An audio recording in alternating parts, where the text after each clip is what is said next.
شاداب آج 80 رنز بنائے، بڑے ساؤنڈ لگ رہے تھے.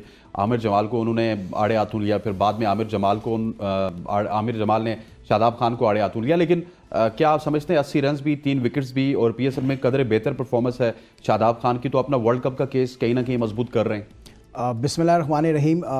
بالکل آپ نے صحیح رائٹلی پٹ کیا اس کو. میرے خیال میں پاکستان کے لیے ایز اے ٹیم میرے خیال میں بہت اچھی نیوز ہے کہ Shadab Khan is looking way better than the last season. Last season میں ان کی بیٹنگ بھی کچھ خاص اچھی نہیں لگ رہی تھی اور ان کی بالنگ تو بہت ہی بری لگ رہی تھی. حسن بھائی سے ایگری کر رہا ہوں کہ کسی حد تک بالنگ ان کی ابھی بھی اس لیول پہ نظر نہیں آ رہی ہے، لیکن لاسٹ ایئر سے بہت زیادہ امپروومنٹ دیکھنے کو آ رہی ہے. تو پاکستان کے لیے it's a very good thing کہ ورلڈ کپ سر پہ ہے. اور اب as far as the selection اگر لیگ میں بالنگ ان کی بہتر نہیں ہے تو ورلڈ کپ میں کیسے بہتر ہوگی؟ وہاں پہ تو ایک سیر ہوتا ہے، دوسرا سوا سیر ہوتا ہے. دیکھیں میں نے آپ کو ہمیشہ یہ بات کی ہے شو پہ بیٹھ کے کہ آپ کو شاداب خان کو کبھی بھی لیگ اسپنر ٹریٹ نہیں کر سکتے آپ کو.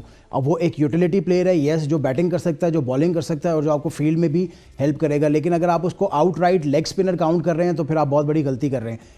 تو وہ کبھی بھی میرا نہیں خیال ان کا کیلیبر ہے آؤٹ رائٹ لیگ اسپنر کا. تو وہ ایک یوٹیلیٹی کرکٹر ہیں اور آئی بلیو کہ پی ایس ایل کی پرفارمنس ہوتی یا نہ ہوتی شاداب خان ورلڈ کپ تو لازمی جا رہے تھے. تو لیکن پاکستان کے لیے اچھا یہ ہے کہ انہوں نے پرفارم کیا ہے، and of the back of these performances میرے خیال میں ورلڈ کپ میں ان کا مورال بھی تھوڑا سا اپ رہے گا.